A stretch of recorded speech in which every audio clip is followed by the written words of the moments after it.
Hi guys, so I've got no audio on this video, so I'm doing a bit of a voiceover. So today we're going to do the install of a Sinosmart on a Ford Transit Custom. So here we go. I'm just going to show you the head unit, and that is the one that's going to upgrade the standard head unit. It's just an FM radio. So this is a 68 plate Ford Transit Custom.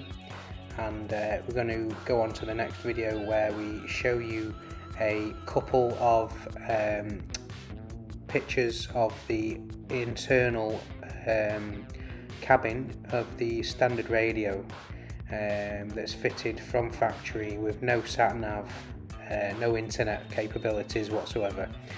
So we'll just wait a couple of seconds and here we go. Yeah, so there we go, there's the standard head unit that's fitted as standard. We've got to pull that out. You need a radio keys to pull the Fords out like back in the 1990s. So you've gone to the next picture where the radio is there pulled out, ready to be installed, and there's the radio plugs.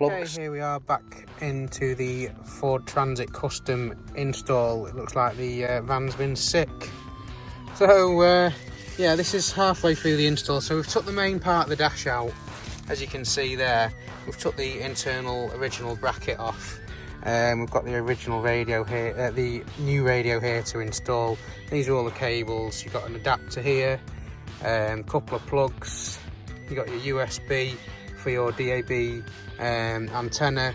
Now, there's one thing I didn't realise when I was installing this. The Fords have the, I don't know if it'll focus, see the wavy lines, the heated windscreens on them.